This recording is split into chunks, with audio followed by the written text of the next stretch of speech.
त्रीणि वर्षसहस्राणि चरिष्यसि महीमिमाम् अप्राप्नुवन् क्वचित् काञ्चित्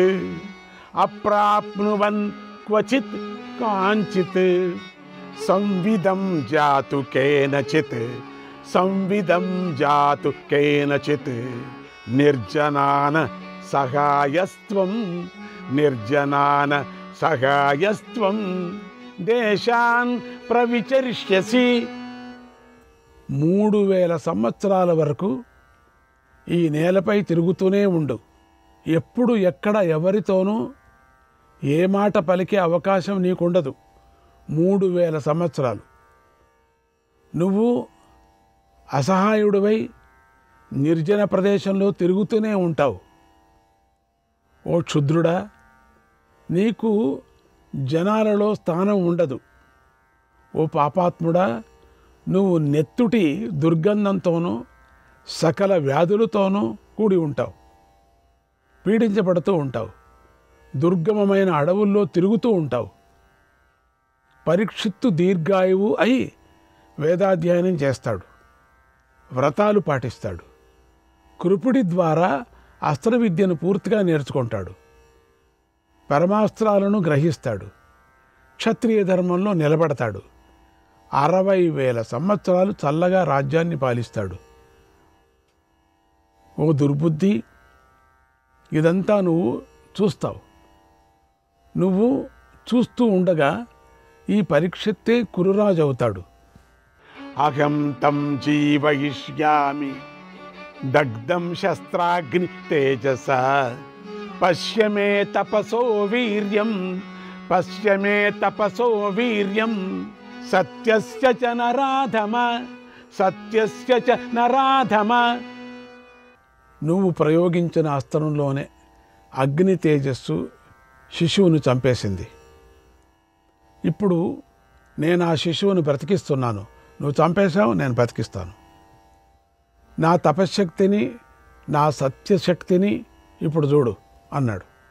అప్పుడు వ్యాస మహర్షి ఆయన కూడా ఇలా అన్నాడు. ఓ అశ్వత్థామ, నువ్వు మా మాట వినలేదు, దారుణమైన పని చేశావు.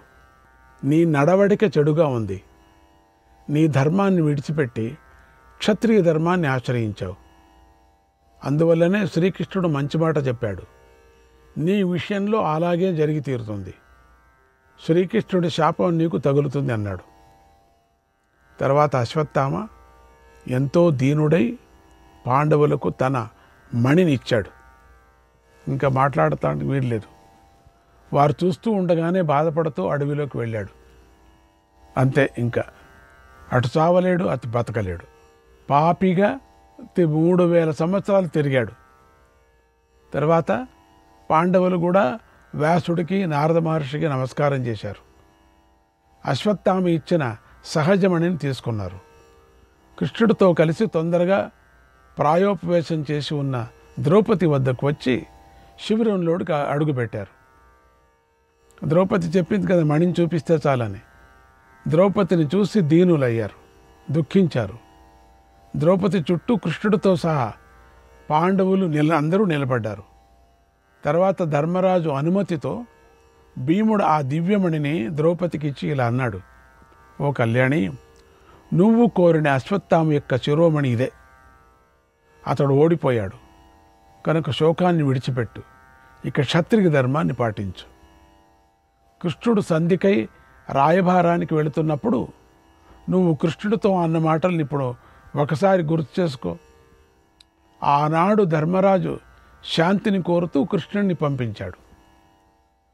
అప్పుడు నువ్వు ఇలా అన్నావు, ఓ గోవిందా, నాకు భర్తలు లేరు, కొడుకులు లేరు, సోదరులు లేరు, ఇక నువ్వు లేవు అంటూ కృష్ణుడితో నువ్వు మాట్లాడిన మాటలను ఒకసారి గుర్తు చేసుకో. దుర్యోధనుడు రాజ్యాన్ని కాజేసిన పాపాత్ముడు, అతడు చచ్చిపోయాడు.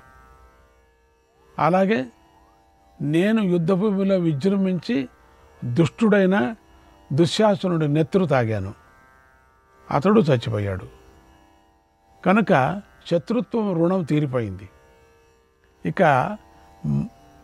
మనలను ఎవరూ నిందించరు.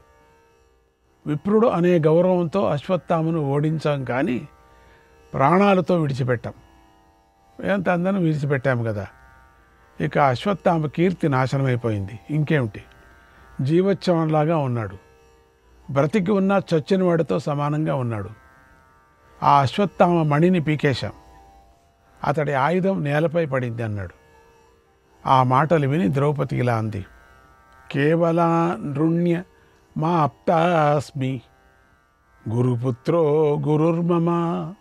అశ్వత్థామ గురుపుత్రుడు కనుక అతడు నాకు గురువే అవుతాడు. పుత్ర మరణానికి బదులుగా నేను మణిని కోరాను, అది నాకు దొరికింది కనుక ధర్మరాజు ఈ మణిని శిరస్సును ధరించాలి అంది. వెంటనే ధర్మరాజు ఆ మణిని తీసుకొని ద్రౌపది కోరిక మేరకు శిరస్సు మీద ధరించాడు. దానిని గురుప్రసాదంగా భావించాడు. అప్పుడు ధర్మరాజు ఆ మణితో చంద్రుడితో కూడినటువంటి పర్వతంలాగా శోభించాడు. అది చూసి ద్రౌపది పైకి లేచి నిలబడింది. తర్వాత ధర్మరాజు శ్రీకృష్ణుని ఇలా అడిగాడు అన్నాడు వైశంపాయన మహర్షి. శ్రీకృష్ణాయ పరమాత్మనే నమః. 17వ అధ్యాయం. వైశంపాయన మహర్షి జనమేజయ మహారాజుకి ఇలా చెప్తున్నాడు, మహారాజా, అలా రాత్రి సమయంలో అశ్వత్థామ, కృప, కృతవర్మలు ముగ్గురు సకల సేనలను వధించినందుకు ధర్మరాజు ఎంతో దుఃఖించాడు. కృష్ణుడితో ఇలా అన్నాడు, ఓ కృష్ణ, అశ్వత్థామ క్షుద్రుడు, పాపాత్ముడు, ఏ గొప్ప పనులు చేయలేదు. అయినా అతడు ఎలా మహారథులైనటువంటి నా కుమారులను చంపగలిగాడు? అతడికి ఆ శక్తి ఎలా వచ్చింది? అలాగే ద్రౌపది పుత్రులు కూడా సామాన్యులు కారు కదా. వారు అస్త్ర విద్యా నిపుణులు, శౌర్యవంతులు. వారు 1,00,000 మందితో కూడా పోరాడతారు. వారిని అశ్వత్థామ ఎలా చంపాడు? మహావీరుడైన ద్రోణుడు కూడా రణభూమిలో దృష్టద్యుమ్నుడికి ఎదురుపడేవాడు కాదు. అలాంటి దృష్టద్యుమ్నుడిని అశ్వత్థామ ఎలా చంపగలిగాడు? రణభూమిలో అతడొక్కడే ఒంటరిగా వారందరినీ కూడా ఎలా ఎదిరించగలిగాడు? అంతటి శక్తిని ఎలా పొందాడు? అందుకు ఏం చేశాడు అని అడిగాడు. ఇప్పుడు వినండి డౌట్ పడేవాళ్ళు. అప్పుడు శ్రీకృష్ణుడు ఇలా చెప్పాడు, ఓ ధర్మరాజా, అశ్వత్థామ అవ్యయుడు. ఈశ్వరులకు ఈశ్వరుడైన శివుణ్ణి శరణు కోరాడు. ఆయన ప్రసాదించిన శక్తితోనే అందరినీ చంపాడు. అర్థమైందా? ఇప్పుడు ప్రసన్నుడైన శివుడు అమరత్వాన్ని కూడా ఇస్తాడు. ఇంద్రుణ్ణి చంపగల శక్తిని కూడా అనుగ్రహిస్తాడు. ఆ మహాదేవుడి తత్వం, గతంలో ఆయన చేసిన వివిధ కర్మలు నాకు తెలుసు. ఆదిరేషహి భూతానాం ఆదిరేషహి భూతానాం మధ్యమంతశ్చ భారత విచేష్టతే జగచ్ఛేదం విచేష్టతే జగచ్ఛేదం సర్వమస్యైవ కర్మణ సర్వమస్యైవ కర్మణ. ఓ భరత, ప్రాణులకు ఆది మధ్య అంతము కూడా శివుడే. అతని కర్మ వల్లనే ఈ జగత్తంతా నడుస్తుంది. ప్రాణి సృష్టి చేయాలనుకున్న పితామహుడు ఈ శివుడి వైపు చూసి ఇలా అన్నాడు, ఓ దేవా, ప్రాణులను సృష్టించు, ఆలస్యం చేయకన్నాడు. అందుకు శివుడు అలాగే అని భూతాలలోని వివిధ దోషాలను చూశాడు. నీటిలో మునిగి దీర్ఘకాల తపస్సు చేశాడు. ఆ తర్వాత ఆయనకై బ్రహ్మదేవుడు ఎంతో కాలం ఎదురు చూశాడు. ఆ తర్వాత బ్రహ్మదేవుడు మనస్సు నుండి మరొక సృష్టికర్తను సృష్టించాడు. అప్పుడు అవతరించిన ఆ 2వ స్రష్ట నీటిలో నిద్రించున్నటువంటి శివుణ్ణి చూసి బ్రహ్మదేవుడితో ఇలా అన్నాడు, తండ్రి, నాకన్నా పెద్దవాడు మరొకడు ఉండకూడదు. ఉంటే నేను సృష్టి చెయ్యను, ఉండకపోతేనే నేను ప్రజలను సృష్టిస్తాను అన్నాడు. ఎందుకంటే లోపల ఉండే శివుణ్ణి చూసి. అప్పుడు తండ్రి ఆ 2వ స్రష్టతో ఇలా అన్నాడు, కుమారా, అలాగే నువ్వు తప్ప నీకన్నా ముందు పుట్టినవాడు ఎవడూ ఉండడు. ఈ స్థాణువు నీటిలో ఉన్నాడు కనుక స్వేచ్ఛగా సృష్టించు అన్నాడు. అప్పుడు ఆ సృష్టికర్త 7 రకాల భూతాలను, దక్షుడు మొదలైన ప్రజాపతులను సృష్టించాడు. వారి ద్వారా చతుర్విధ భూతాలంతా పుట్టాయి. అలా సృష్టి విస్తరించింది. అప్పుడు ప్రజలు ఎంతో ఆకలికి గురయ్యారు. ఆహారానికి ఎంతో పీడించబడ్డారు. చివరికి వారు ఆకలిని తట్టుకోలేక ప్రజాప్రతినిధినే తినేయాలని వేగంగా ఆయన వద్దకు పరిగెత్తారు. వారు తినబోతూ ఉండే ప్రజాపతి రక్షించమని కోరుకుంటూ పితామహుడి దగ్గరికి వెళ్ళారు. ఓ తండ్రి, నన్ను కాపాడండి, వీరికి తగిన పనిని చెప్పండి అని కోరాడు. అప్పుడు వారికి అన్నం, ఔషధులు మొదలైన స్థావర పదార్థాలను, జంగమ ప్రాణులను పితామహుడు ఆహారంగా ఇచ్చాడు. బలంగా ఉన్న ప్రాణులకు బలహీనమైన ప్రాణులను ఆహారంగా నిర్ణయించాడు. ఓ రాజా, అలా ప్రాణులకు ఆహారం లభించడంతో అందరూ ఎంతో సంతోషించారు. తమ తమ స్థానాలకు వెళ్ళిపోయారు. అప్పటి నుండి తమ వారిపైన ప్రీతిని పెంచుకుంటూ వృద్ధి చెందసాగారు. భూత సముదాయం పెరిగింది. సృష్టి వృద్ధి చెందటాన్ని చూసి బ్రహ్మదేవుడు ఆనందించాడు. ఆ సమయానికి జ్యేష్ఠుడైన శివుడు నీటి నుండి పైకి లేచాడు. సృష్టిలో నిండిపోయిన ప్రజలను చూశాడు. వారందరూ అనేక రూపాలతో సృష్టించబడి ఉన్నారు. తేజస్సుతో వృద్ధి చెందారు. అందుకు రుద్రుడు కోపించాడు, నిజమైన రుద్రుడు. బ్రహ్మదేవుడు మాటలతో ఆయనను శాంతింపచేయాలని ఇలా అన్నాడు. ఓ శర్వ, నువ్వు నీటిలో చాలా కాలం ఉన్నావు. అప్పుడు ఏం చేశావు? ఇప్పుడు ఈ లింగాన్ని ఎందుకు సృష్టించావు అని అడిగాడు. అప్పుడు శివుడు కోపంతో ఇలా అన్నాడు. ఓ తండ్రి, ఇంకెవరో ప్రజల్ని సృష్టించారు, ఇక నాతో పనేముంది? నేను ఎంతకాలం తపస్సు చేసి ప్రజల కోసం అన్నాన్ని సంపాదించాను. ఔషధులు ప్రజల వల్లనే ఎప్పుడు విభిన్న రూపాలను పొందుతూ ఉంటాయి అన్నాడు. తర్వాత శివుడి యొక్క మనస్సు కలత చెందింది. తపస్సు చేసుకోవాలని ముంజవత్ పర్వతం వద్దకు వెళ్ళాడు. అన్నాడు వైశంపాయన మహర్షి. శ్రీకృష్ణాయ పరమాత్మనే నమః. 18వ అధ్యాయం. భగవంతుడైన శ్రీకృష్ణుడు ధర్మరాజుకు అశ్వత్థామ శక్తివంతుడైన కథను ఇలా చెబుతున్నాడు. ఓ ధర్మరాజా, ఆ తరువాత సత్యయుగం పూర్తి అయింది. దేవతలు యథావిధిగా యజ్ఞాలను చేయాలనుకున్నారు. వేదం చెప్పిన విధంగా యజ్ఞం చేశారు. తర్వాత యజ్ఞ సాధనాలను కూడా, హవిస్సులను, యజ్ఞ భాగాలు పొందవలసిన దేవతలను కూడా సృష్టించారు. అప్పుడు దేవతలు రుద్రుడి వాస్తవ స్వరూపాన్ని తెలుసుకోలేకపోయారు. ఆయన గురించి గ్రహించలేకపోయారు. తక్కువగా చూశారు. అందుచేత శివుడికి యాగభాగాన్ని ఇవ్వలేదప్పుడు. అందుకు శివుడు కోపించాడు. వీరిని శిక్షించాలనుకొని సాధనాలను కల్పించుకున్నాడు. ముందు ధనస్సును సృష్టించాడు. లోకయజ్ఞ క్రియాయజ్ఞ, లోకయజ్ఞ క్రియాయజ్ఞ, గృహయజ్ఞ సనాతన, గృహయజ్ఞ సనాతన, పంచభూత నృయజ్ఞశ్చ, పంచభూత నృయజ్ఞశ్చ, జజ్ఞే సర్వమిదం జగత్, జజ్ఞే సర్వమిదం జగత్. లోకయజ్ఞం, క్రియాయజ్ఞం, సనాతనమైన గ్రహయజ్ఞం, పంచభూత యజ్ఞం, మనుష్యయజ్ఞం అని 5 రకాల యజ్ఞాలున్నాయి. ఈ 5 రకాల యజ్ఞాల నుండే సకల జగత్తు కూడా పుట్టింది. అందరూ నన్ను సత్పురుషుడుగా భావించాలనే కోరికను లోకయజ్ఞం అంటారు. గృహిణితో కలిసి అగ్నిహోత్రాదులు నిర్వహించటాన్ని గ్రహయజ్ఞం అంటారు. పంచభూత గుణాలైన శబ్దము మొదలైన వాటితో తృప్తి చెందే విషయసుఖాన్ని అనుభవించటాన్ని పంచభూత నృయజ్ఞం అంటారు. ఇలా శివుడు లోకయజ్ఞం, మనుష్య యజ్ఞాలతో ధనస్సును సృష్టించాడు. ఆ ధనస్సు 5 మూరల పొడవు ఉంది. దానికి వషట్ ఆకారం అల్లెత్రాడయింది.